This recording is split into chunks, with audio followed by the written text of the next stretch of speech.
How you doing, Mr. Richard? Pretty good. Yeah, he brought me a truck, and you know, he's talking pretty good, so we might have to do the engine health test on his, and I'll just do it for free, I guess. You know, he about got me convinced into it, so anyway, we'll just go ahead and do that. He's kind of impressed what we're doing with this truck, so let me get it started.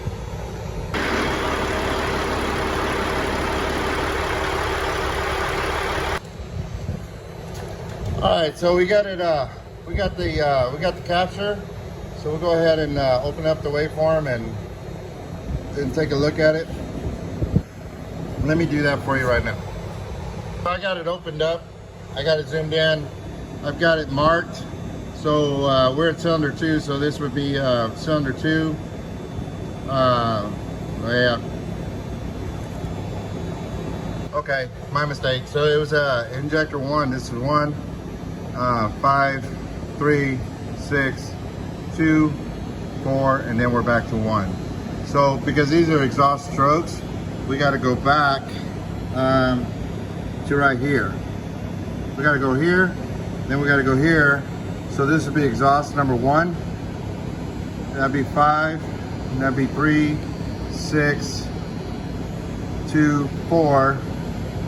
So we can see that we have 2, 4. So 4 is a pretty good exhaust. Then we're low here, so that'd be 64.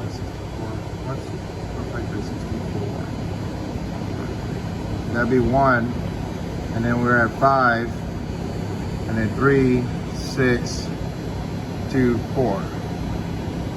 Is that right? Is that right? All right, so let me do this again because I'm screwing it all up, but it's all good. So we got to go to 360, then we got to come back. So that would be exhaust number 1. 1, 5, 3, 6, 2, 4. Okay, so 1 is low, 5 is a little bit better, 3 is better, 6 is about there with 3, and 2 is low. So you remember we had a not okay code? There's your not okay right there. We don't have a good combustion in that cylinder, right? So, and then right here, this is when the valve starts to open, the exhaust valve. So there's going to be a change in pressure, and that's what this is. And then we're going to have the push. That's what this is.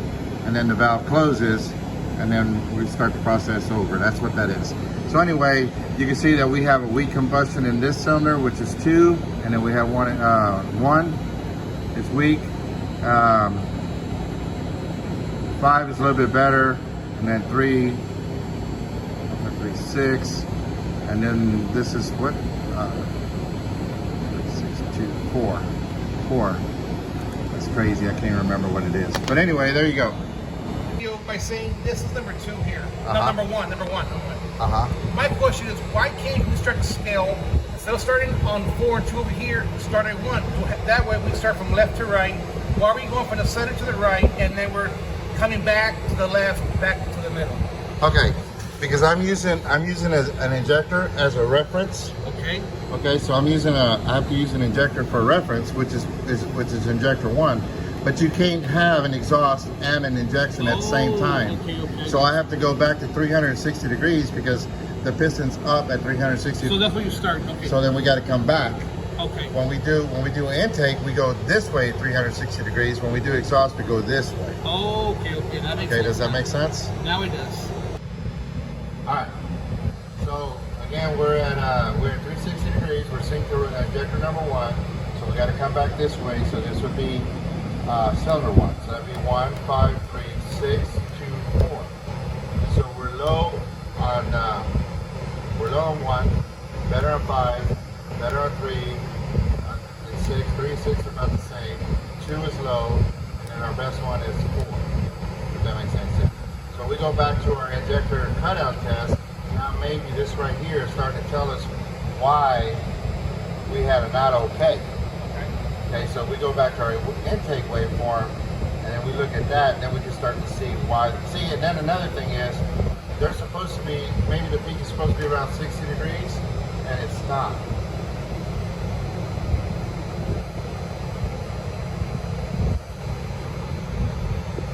So this is going to tell me that the cam lobes are worn, right? They are worn, and it's not so much, well, it's gonna be valve lash and worn cam lobes, because I need this over here.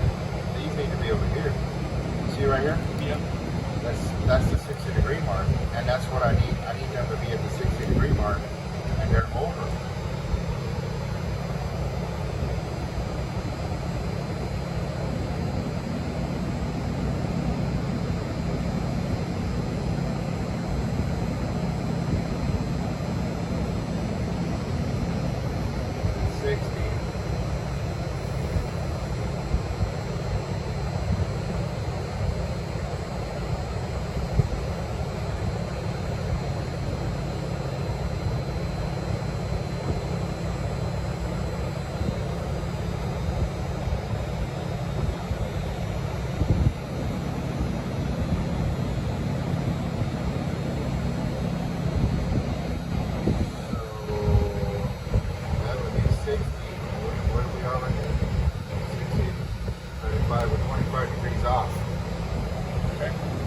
Alright, so our cam lobes is causing that 25 degrees off, and valve lash as well.